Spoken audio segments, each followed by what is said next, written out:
This episode has been brought to you by Manscaped. The new Lawnmower 5.0 Ultra is every man's cheat code to look good, feel good, and turn the page on confidence this year. Go to manscaped.com, use the code GULCH20 for 20% off plus free shipping today. This week on the Heart of the Gulch YouTube show, we sit down with musician/songwriter Hillary Reese. In our Walk the Line episode, Hillary gives a powerful performance of her single, Decoy. Let's check out the episode.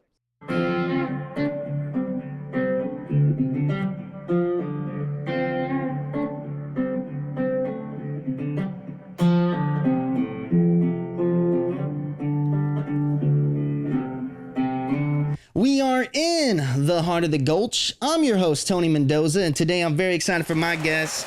No shot, no decoy. We got the one and only Hillary Reese in the building. One more time with the applause. Oh my gosh, thank you for having me. I'm so excited to be here. You know, one thing that I was finding out about you when I was doing all my research is how amazing your accent is. Oh my gosh, nobody can understand me here. Oh my, I love it. And it actually is, I don't have an accent, but since talking to you outside of the studio, I started realizing that I started getting an accent. That's so funny. No, all of my friends, like even from the South, when they hang out with me for 5 minutes, it comes out way thicker.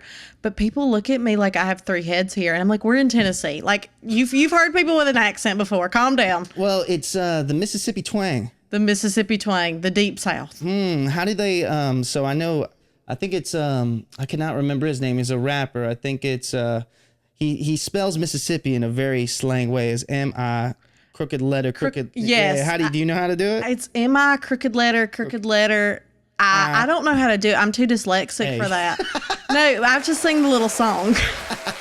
Well, first of all, Hillary, nice to meet you. Nice to meet you. Thank you for coming to the Heart of the Gulch, even though we're not located in the Gulch. Of course. Hey, I like West Nashville more than the Gulch. Hot take. So thank you for having me. Well, absolutely. We won't let them know exactly where I'm at, but you know where we're at. Okay, perfect. Well, first of all, Hillary, so Mississippi, my home. I love it. do you frequently travel back and forth? Are you now officially a Nashville resident? I'm officially a Nashville resident, but I mean, it has my heart. My whole family lives there. I grew up there. I'm the first person, in a long time to move out of Mississippi, out of my family. So, but I try and go back as much as I can. So is it true what they say that Mississippi has some of the craziest weather in all of America? It is quite literally psychotic. I actually was home this past weekend and we had tornado warnings all day long.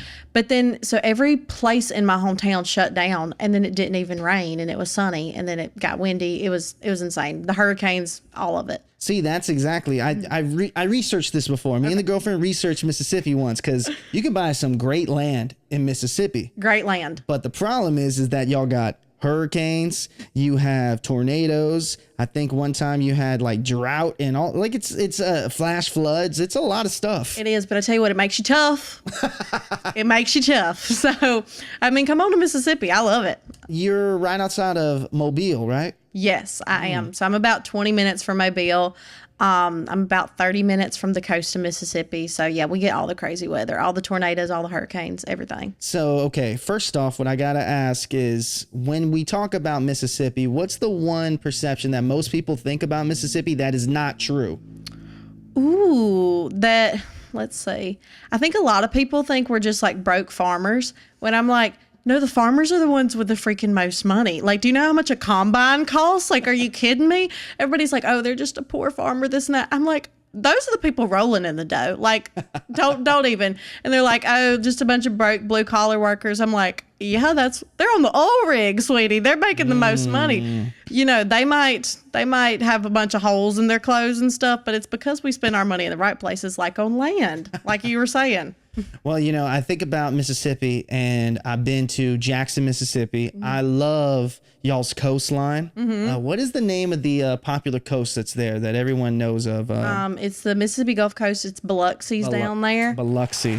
I do like Biloxi. Yes, it's my favorite. Yeah. Well, speaking of, growing up, I found some research that, man, your mom was putting you out on Facebook while you were singing at a very, very young age. Oh my gosh. I don't know who let her do that, but they did for some reason. So yeah, I started singing when I was 8 years old, which is just crazy. And then there was a place near my hometown, near Biloxi, actually, it's Ocean Springs, Mississippi, where you could go and make like mini music videos that were cover videos. And then we were like, oh, we should make a Facebook page and let my friends and family see it. And then they blew up for some reason. I don't know why. They're terrible, but they blew up. And then people from Nashville started calling, and I just started going back and forth ever since until officially moving about a year ago. So, okay, you're talking about you said 10 years old? I was 8 at You're this point. 8 years old. So, my gosh, that's 2008. Right? Or ish. Well, I'm getting my numbers messed up. 2014. Yeah. So technology is definitely like you were just before the wave of complete madness in social media. Yes. Yeah. So that's why everyone really was attracted to probably Facebook. Facebook was a big thing back in 2014. Yes. Yeah. Now, I was looking at your Facebook page and do you keep any of those old videos? They're there. I try and scrub what I can off the internet, but they just resurface all the time.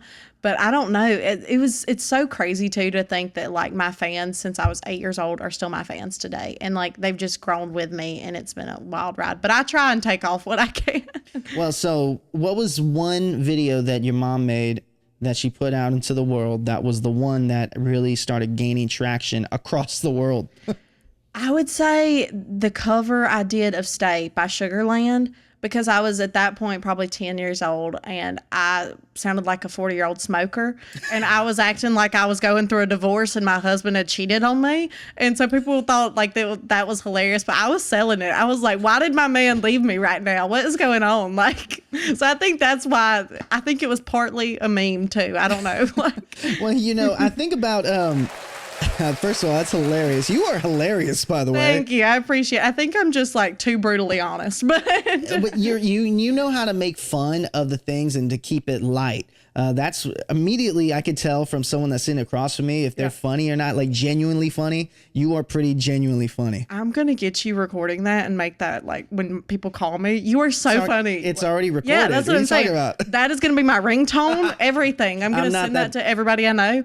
If you hear this voice in your ringtone, they're going to get nightmares and they're going to think that someone's this 30-year-old is talking on your phone. But speaking of which, so going back to, it's very interesting being the age that you are, which we're not going to say the age, but being the age that you are, you have a lot of songs that are like for people twice the age of you. I know. There's so much irony in that. I do so many things I have no business doing, like on a daily basis. I mean, people don't get it though. Like I started playing in honky tonks when I was like 10 and 11 years old. Like, who let you in? I mean, the law is if you are singing in a bar, you can be in a bar. So thank you to whoever passed that bill. I don't know who it was, but I was up in them honky tonks till midnight being like, who wants to hear Gunpowder and Lead for the 400th time? Like get your 20s out right now. But yeah, and then I just wrote what I knew. I wrote what I saw doing those gigs. I've always just like hung out, like listened to my grandparents go on and on about their problems and was like, this would be a good song. I don't know. And that's I wrote what was around me, and that was what was around me. Well, speaking of that, talk to me about, put yourself, let me get young Hillary in one of these honky tonks in Mississippi. What was something that you saw singing that you're like, is that normal? That wasn't normal. Oh gosh, there was so much. I don't know. I think I would have like, this sounds so wrong, but these old men like come up to me and like grab me and try and like dance with me. And I would be like, oh, I don't know. They're just drunk, whatever. Then like looking back, I'm like, oh yeah, I probably should have like kicked them and ran away. I don't know what I was doing at 11 years old. How many honky tonks and bars similar to the Western feel are actually in Mississippi? There's really not that many. Like honestly, Mississippi does not. We have so many talented musicians that come out of Mississippi, but we do not have just this huge booming live music scene. And it really breaks my heart because I think there's definitely a need for that. But I mean, Biloxi is always a great place. Oxford, Starkville, the college towns are really where it's at. Which one do you rep? Out of those college, for the folks that do not live in Mississippi and they're somewhere else, Oxford is Ole Miss, Starksville is Mississippi State. Yes. Which one do you? So I'm about to lose half my audience here, but I'll go for it. I'm a hottie toddy Ole Miss girl. Hottie toddy, gosh almighty. Who the hell are we? Yes, Bim Bam, Flim Flam, Ole Miss, my by name. name. Yes. Yeah, I love that. There we go. And that's going to get me canceled because, I mean, I have family members that work at Mississippi State. Most of my family went to Mississippi State, but go Rebs. Like, Do they, well, first of all, it's a different vibe. Yes. It's a totally different type of atmosphere. I haven't been to Starksville yet, but I've been to Ole Miss, and my gosh, I'm from Texas, so I went to Texas A&M. They gave me the most warmest reception. Ole Miss tailgates. it's like no other. I've never seen anything like it. No And other. I'm coming from a place that has huge tailgates. But, you know, what's it like truly that rivalry? Is that a real thing like Alabama has Alabama or Auburn? Is it just like... Oh, it's like intense. I mean, it is intense. And they used to do it where the game was on Thanksgiving Day. So 9 times out of 10, it would be like the TV was like what we were watching around the Thanksgiving table. I mean, just so intense. But it is so funny. I mean, you know, seeing that rivalry tear people apart in the middle of Thanksgiving has always cracked me up my entire life. But yeah, the Grove is like nothing else. You can't explain it to people just how chaotic, but how fun it is. At the How same time. bougie it is too. Oh yeah. I've never experienced a now y'all out there that are watching this, comment down below if you know of a more bougier place for a tailgate. But man, I've seen people wear the nicest clothes at an Ole Miss tailgate and get the trashiest. Oh my gosh, my brother went to Ole Miss, and his roommate one time, he walked out. The game was like 6 o'clock that night. He saw his roommate at 8 a.m. getting arrested for being public intoxication. Like, but Don't this is drink the and drive. richest guy you've ever seen. Oh no, he wasn't driving. He was just so belligerently drunk and at 8 a.m. in the middle of the Grove. But I don't know. People get insane down there. Sometimes it can be a lot, but you know, hotty toddy. Gosh almighty, I like that. All right, well, you know, let's kind of move over to you know, what we're doing today. So at the time that we're filming this, you got a brand new song out that just released 2 weeks ago. Since we're filming this, Decoy. Yes. Talk to me about Decoy. Decoy, it's been a fun one to get out, and it's been a long journey. We just hit the 1 year of us writing it. So I went down to my friend Abby Kabler's house. She lives in Columbia, has 4 acres of land. It feels a little bit like Mississippi, so I like going down there to write. And we did a 12-hour writing day. It actually might have been more than that, but we wrote 3 songs that day, back to back to back. Decoy was the first one. I walked in and I said, "Hey, Abby," and my friend Zoe Miles, "I have this idea called like cosplay country." And Abby was like, "Oh my gosh, I love that. I have the same thought, but just for something called Decoy. Can we figure out a way to do both?" And we did it. Same idea, just different things. And so that's where the line cosplay country fake came in. And I said, you know, we ain't shooting shots at decoys around here. And I don't know. The song, it took 45 minutes to write. It was such a quick write. We died laughing the whole time. And we used our Broadway cowboys down the street as inspiration. Well, that's true, because a lot of people out in Nashville are not from the country. They're from all over the United States. And half of them probably don't own boots. Half of them that do own boots try to have a country swang when they talk. And man, the song just goes in depth of, it's kind of like, in a way, it's like a Broadway cowboy, but in a way it's like, it's more relatable to outside of Nashville. Yes, for sure.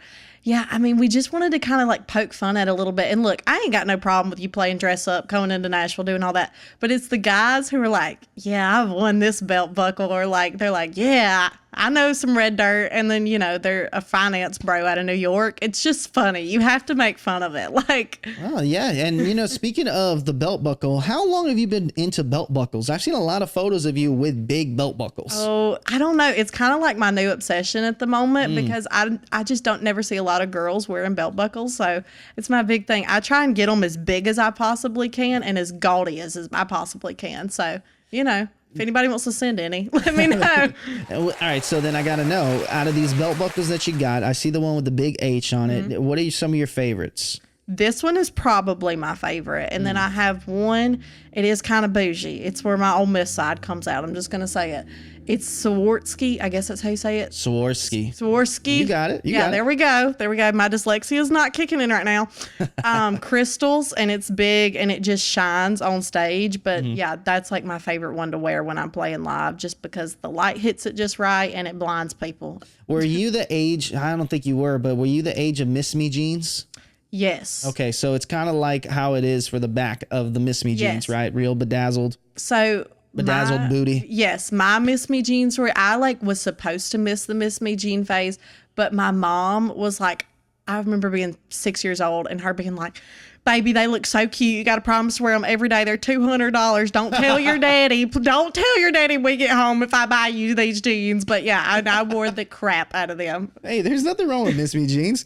That takes me back to an era, man. Yes. I mean, I wasn't wearing Miss Me jeans, but that was the same era of me growing up. It was Ed Hardy. And I didn't wear Ed Hardy either, but I hardly had money for Ed Hardy. But when we're talking about going back in time and just what is some music that you remember growing up listening to that you said, yeah, this is my jam? There's so much. And obviously I grew up in the country stuff, but like you were talking about with the Miss Me jeans, my mom played Britney Spears in the car 24/7. So then she was like, let's dress you like Britney Spears, baby. So, I mean, I always had the radio on, always listening to all types of music. But I just remember falling in love with music like George Strait and Winona Judd and Brooks and Dunn and just eating that crap up.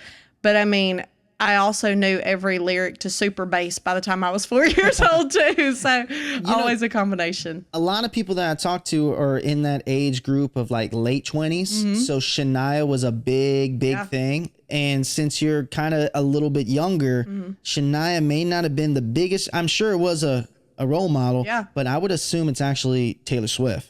Yeah, she was a big one, but also I always say the music that raised me was the crazy woman country, like the old Miranda, the old Carrie stuff. I mean, Gretchen Wilson, that stuff raised me.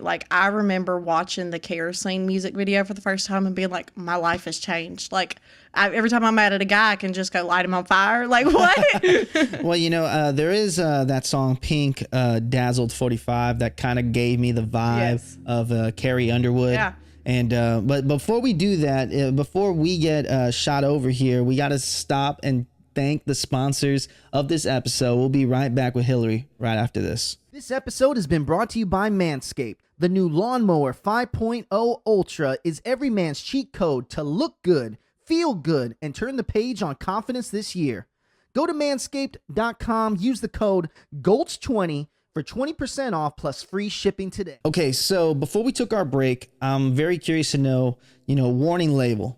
Warning Label was an EP that you came out with in 2023, right? Yes. What was that like? Because I saw that there's, when I go back to your discography, I see there's a lot of kind of gaps. Yeah. And I get it, right? It's not, it's very expensive to make music. Yeah.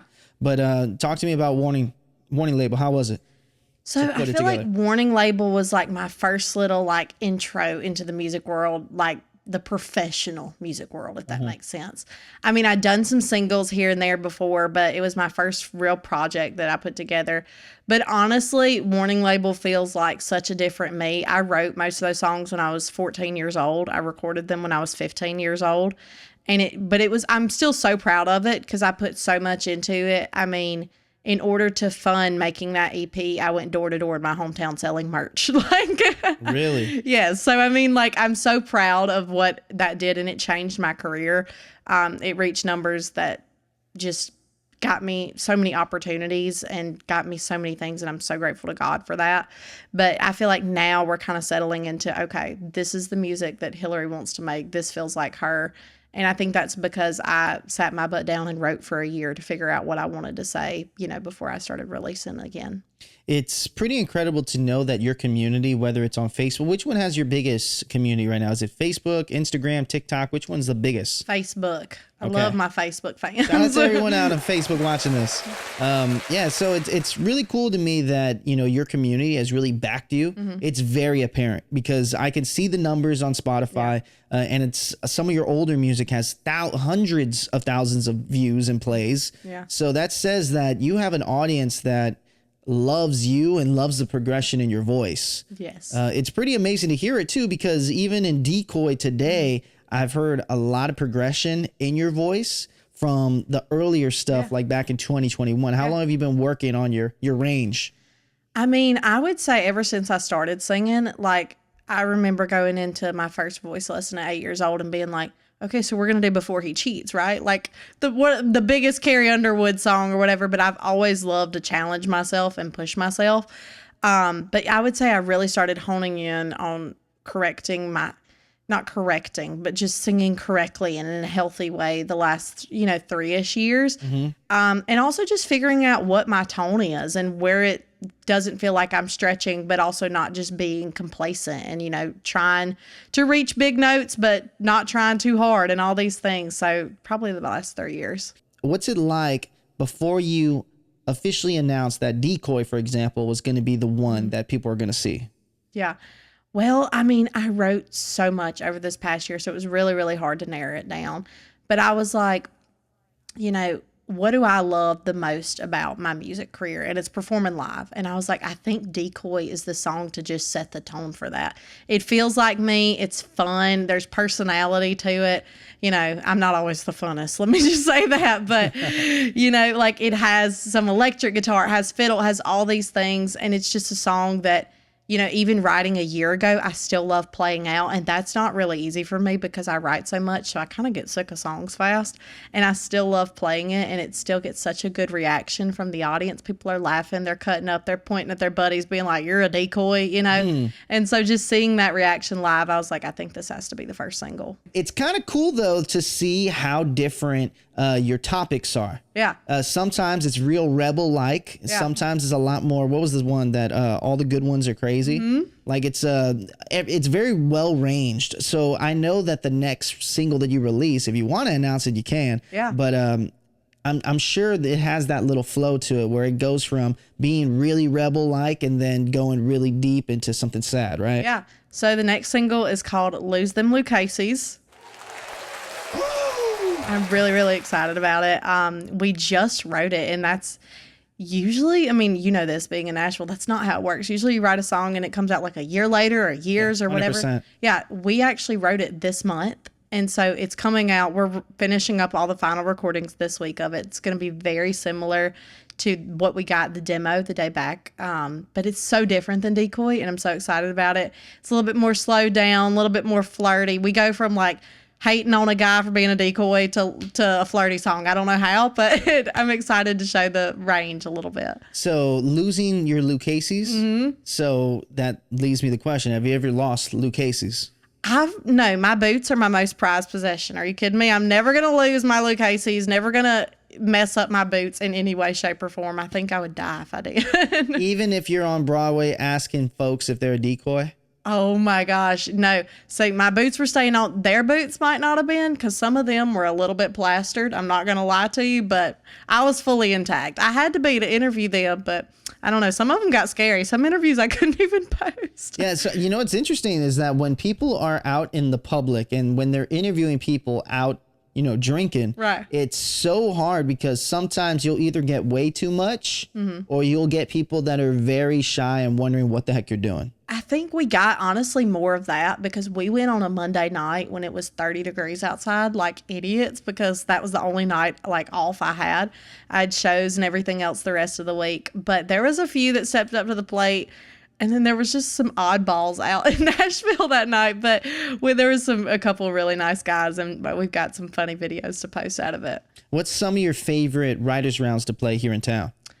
Ooh, that's such a good question. I love Rebel Rouser with Ronnie because Ronnie's just the sweetest guy around. Anything at Live Oak is always so fun to me. I feel like people really listen there and they really get involved. And yeah, I just love playing out at all. But here's my bone to pick with writers' rounds. I have to play guitar for myself, and I can play guitar, but I'm like, it sounds so much better with a band. That's always my problem is because I love playing full band live shows so much. I just hear it in my head with the full band, and I'm like, dang, I suck right now. Do you like to, so obviously I'm guessing when you have a full band, like what's your performance like? So I haven't had the chance to see you in a full band set, but are you more of like the kind of walk around the stage kind of vibe, or are you stationary with your guitar but with the band? What's it like? So when I perform live with the band, it's full chaos. It is full madness for 90 minutes or however the set is. I'm running around that stage. Like it is a full workout. It's me with an acoustic guitar, me with an electric guitar, me dancing, going all over the place. And I like have to let my band members know before I'm like, okay, like if we're in an audition phase or whatever, I'm like, you got to be comfortable performing too, because I can't just look like a lunatic out there by myself. You got to be somewhat moving a little bit. But I just think it makes the energy so much better, and the crowd gets into it, and just it's a way for me to be somebody completely different too, which is so fun. Is it also with you being younger and performing on stages at bars, right, when you're really young, did you start to grow how to approach an audience that way? Yes. So, I mean, when I would do my 3-4 hour honky tonk sets, you quickly learn that people get bored fast and you want to keep their attention. And then also me at 11 years old being money hungry was like, how do I get these tips coming? And it's, okay, everybody, I want to hear you make some noise. Get your 20s up in the air. I'm coming around with a tip jar, whatever the case may be. Because I learned, I was like, okay, when I'm just sitting here, they're getting bored, they're eating their food, they're drinking their drinks, whatever. But when I get them involved, that's when they feel like they're a part of something. And then it just makes everything so much better. What's the most amount of money you've ever gotten in a tip jar? Ooh, I mean, from like one person or just? No, I'm talking about like you started the set, you had a great set, and by the time you went home, you looked into that tip jar and you said, what the heck? What did I just do? It's probably in the thousands. Shut up. Really? That's sick. What do you mean? Wait. Is this in Mississippi or is this here? Mississippi. Really? But I mean, you got to think that's not a common thing. I also am like pushy when I'm on stage, like me at 12 being like, get them wallets out, y'all. Like, or like, be like, you want to impress that girl you're on a date with? You better show her you got some money up in there. Like, you going to tell a 12-year-old no? Are you kidding me? Like, man, you're quick. You're quick-witted. You have to be in order to get these people's attention. I mean, so yeah, I would figure it out. I'd be like, throw them 20s up in the air, y'all. So what's the variance then for the folks that are watching this that haven't been to a writers round? Yeah. It's a totally different audience. You're not gonna go pushing people for money. No. You're gonna just be singing your songs and hopefully they clap at you. If you're lucky. Yeah. But so what's the difference? Give them the difference between playing like a live set at a bar, younger age girl playing to people that are getting drunk versus a writers round here in Nashville, Tennessee. Well, I mean, the full band shows, usually people are there to get drunk, this and that. I mean, I will say it's harder to keep their attention and honestly to gain it in the first place because people are like, oh, I'm too cool for this band in the corner, whatever. But then when you have it and it's going, the energy is so much fun. And then with a writer's round, people come focused and they leave focused. It's more like a business meeting. We're coming to hear your songs. And I mean, they're really fun too because people are actually listening to your songwriting. Whereas I feel like at the full band shows, they're looking at you, and then the writer's round, they're listening to you a little bit more. So both definitely have their perks. But I will say when I do rounds, I try and still keep some of my full band show elements. I'm like, are we here to have a good time or not? Or, I try and do things like that just because if we all can have a good time, why not? Let's not make things stuffy. Like, it ain't that deep. This is just a 3-minute song with 4 chords. It ain't that deep. Like, so when we are thinking about Nashville and how intimidating it can be to play some stages, have you been intimidated yet to play a stage here in town? Ooh, I mean, I definitely would say I've gotten nervous before because I think nerves keep you humble. But also, I just think there's something that comes over me when I get on stage. It's a different person that's just able to get up there and just have a ball and get people involved. And I think it kind of just leaves as soon as I start playing, honestly. Really? It's a very odd feeling, but that's how I'm like, okay, God wants me to do this because I don't know, I feel like a fairy up there or something or something. I probably sound like just a lunatic up there, but I love it. A lot of people, when they get older, they don't ever have that mindset like when they were in their teens or in their young 20s. They give up on their dream. It's pretty cool to see you starting at a young age, still going after your dream, even though it's been almost a decade, and you still have so much more to go. I just hope that you don't ever leave that idea of like, I'm going to do what I'm meant to do. Yeah. Well, thank you. And I mean, I have wished that I could do something else like in my life. I have been like, please God, put another passion in my heart, please, but it's just the thing is like every time I step on stage, I'm like, okay, this is 1,000% what I was meant to do. So why would I not go and do it? And it'll figure itself out. But yeah, I mean, I do think that mentality change though of going into rooms and being like, you know, you can either jump on this train or you cannot, but I'm going to keep on. That has changed everything for me. Do you get nervous that this is called a 10-year town? I do, but I'm also like, shoot, I've been doing it so long now at this point, I think I just got to keep on sticking it out. But I guess I'm lucky I moved, you know, at such a young age. But That's true, because it's weird to me because I think of Ella Langley right now as having her moment, right? Ella Langley's been in this town for like 6 years, hustling every day. Yeah. And she was also in Alabama hustling before she moved here, you know?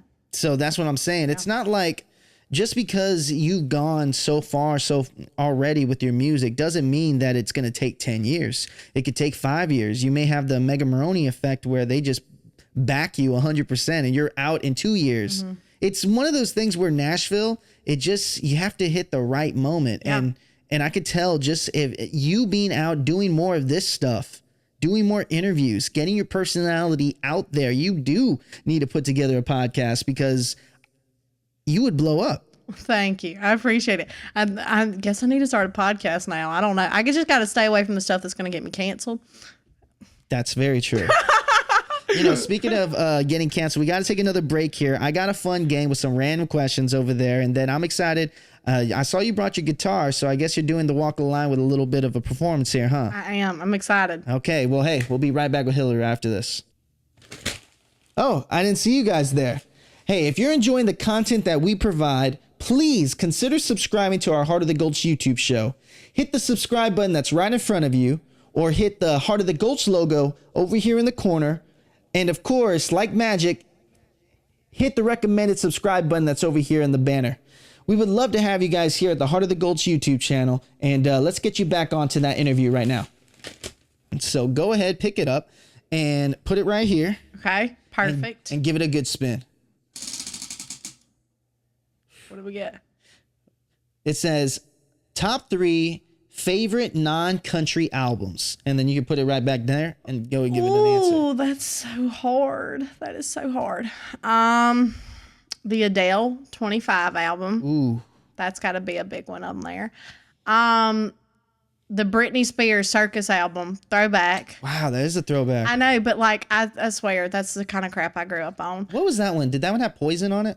I think so, but I don't know. All eyes on me in the center and reading like a circus. I was like, that's what I want to do. Like, that is what I want to do.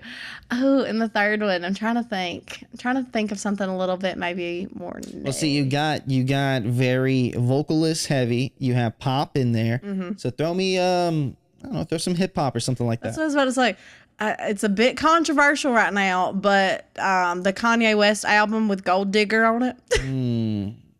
Gold Digger. I think I remember. I think that was his 3rd album. I think so. Yeah. Throwing it back a little bit. There's nothing wrong with Kanye West except what he's doing to himself. His music's great. Old Kanye was great. I don't know. Old Kanye, he was great. And I don't know. I'm kind of Kardashian obsessed. Like, my dream in life is to be the redneck Kardashian, like my own version of that.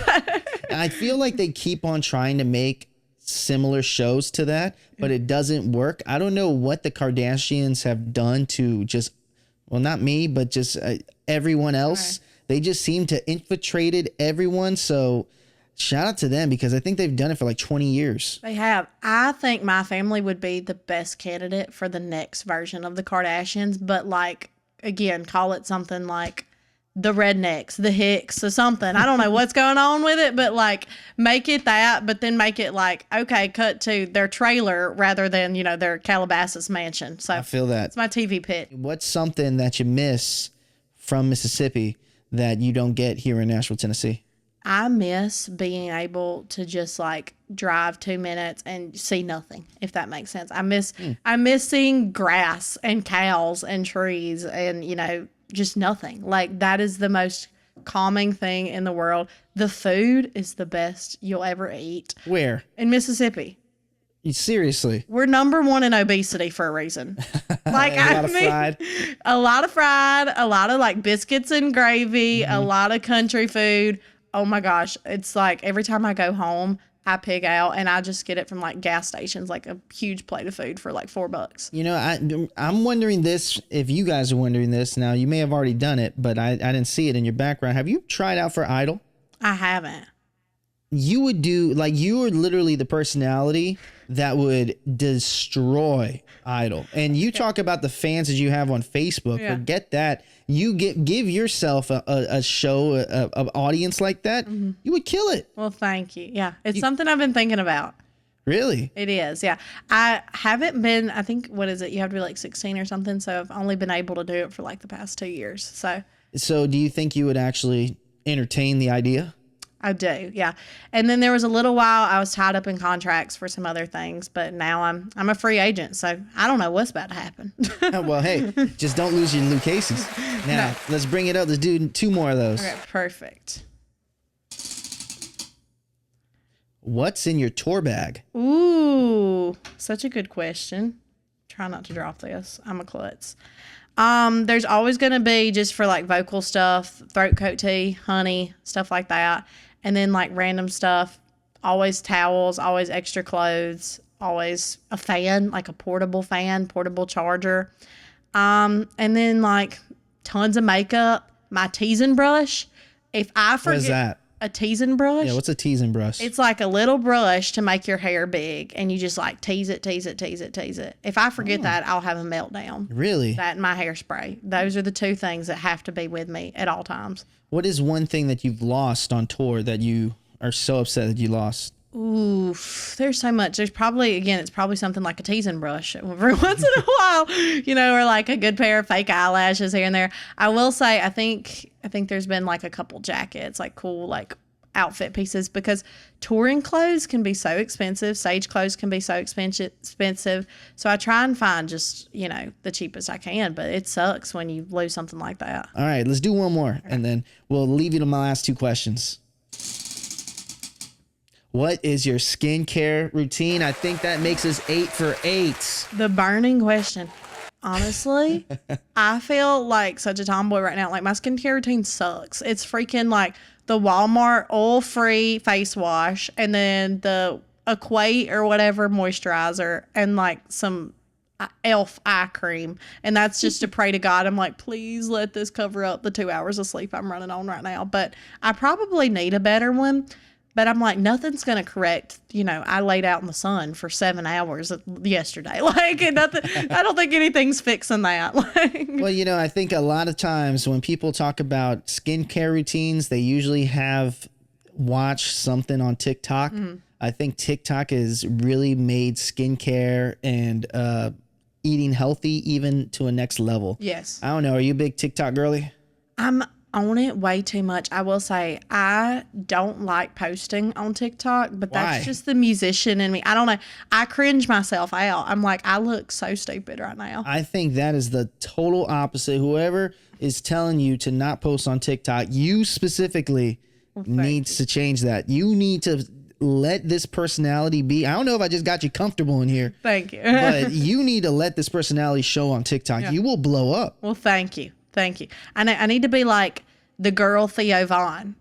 That's my goal in life. That's where you took that? That's my goal in life. Yeah. Oh, man. Have you met him yet? I haven't, but like, I feel like we would just be best friends. He is the coolest person. I've only met him in passing. And at the same time, when I met him, it was with Post Malone. Tallest human I've ever seen in my life. That's skinny fat. It was kind of real cool. But anyway, he's one of the coolest people ever. So you're absolutely right. I think you would definitely. I think I could just be like, you know what, Theo, what do I need to do? And I think we would get on. Theo reminds me, like, we all have one cousin like Theo, especially like from Mississippi. You're like, yeah, that's my cousin. He acts like Theo Vaughn. Like, and I've said this before.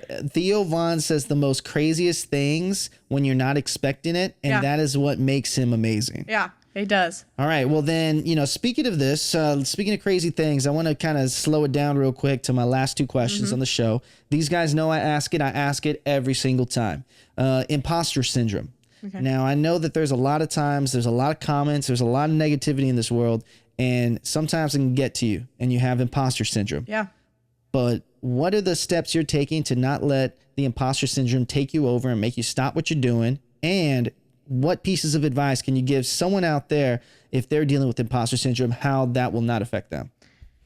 Well, I mean, everything in my life comes back to faith. So every time I get in my head and I'm like, you know what, I'm living in delusion land. Like, I need to go my butt home and just, do something else, change course a little bit. I go back to God would not have me here doing what I'm doing if I wasn't supposed to be doing it. And I'd really try and live by that. And he wouldn't have opened so many doors and carried me this far if I wasn't supposed to be doing what I was doing. Because Lord knows I have prayed the prayer. If I ain't supposed to be doing it, take it away. Like, take it away, find somebody else, because it's hard. And I don't know. So I really try and lean on that. But I think you just have to look at it too. Every person that you want to be like, they have been considered cringy or embarrassing at one point. Like when they first started, they were doing something that people were like, ew, what are they doing? And so you kind of have to look at it like that. Also, the only people who talk crap are the ones who are jealous. Life motto to live by. At least convince yourself. Yeah, at least convince yourself that. But you're right. The biggest haters are usually your biggest fans. Yeah. And that is one thing. So shout out to all the people that say hateful things on these posts and everything like that, because I make it for you. Yeah, because people wouldn't listen if they talked about themselves. They got to find something else interesting to talk about. Well, okay. So then my last question on the show before we go on to your Walk the Line, which will be a performance here. I'm excited to see it. It's 2025. This will be out kind of in the middle of 2025. So I'm excited to know, what are you looking forward to, Hillary, the rest of 2025 and maybe even the top of 2026? So we have a lot of new music getting ready right now for the rest of the year. A lot of singles coming out and a lot of shows being on the works. So I'm just excited to get back out there, see my fans. Like I said, I kind of took the past year to just write, and get the music that I wanted, that I felt best represented me, and get to know myself a little bit better. So I'm excited to see that translate to, to live. And before we let you out of here, I want to know, so what's one write that you've had this year where you think it could turn into a great song that's not out there yet? So I wrote with my friends. I can't say the name of the song or anything like that, but I wrote with my friends, Abby Cabler, and we were at my apartment one night, and I, told her this idea we had, and we wrote the first verse and chorus. We sent it to our friend Philip Morgan. We finished it, like a week or two later or something, and then it got put on hold. So I'm really excited about that. But it's one of the songs that it's just, you get the goosebumps even while writing it. We got the goosebumps before we even finished the song.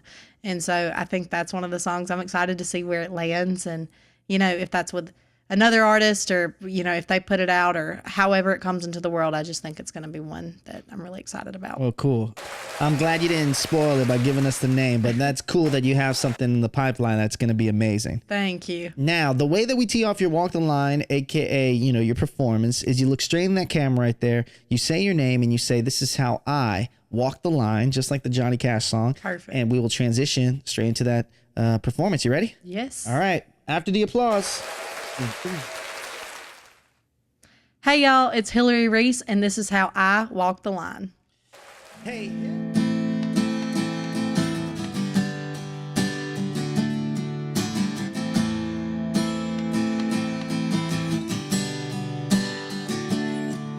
Them boots are probably from some store at the mall. Bet you bought your belt buckle off of Amazon. There ain't no way that southern drawl sticks around after a couple drops of alcohol.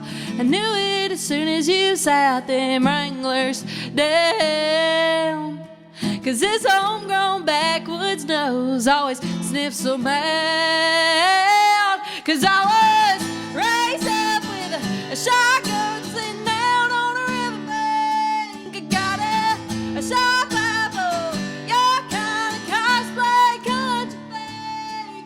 Dadgum, you sure think you're cool, but I can't be fooled. Boy, I won't shoot no shot at no decoy.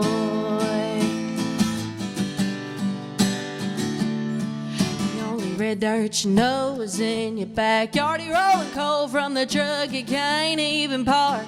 About to buck you off of that phony pony. No, you can't ride with me, 'cause I was raised up with a shotgun sitting down on a riverbank. I got a shot rifle, your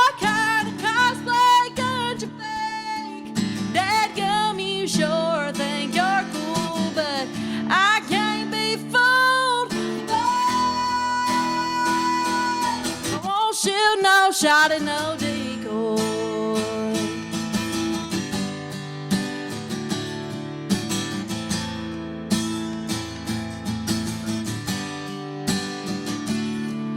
Oh, I knew it as soon as you sat them Wranglers down. 'Cause this homegrown backwoods nose always sniffs some out. 'Cause I was raised up with a shotgun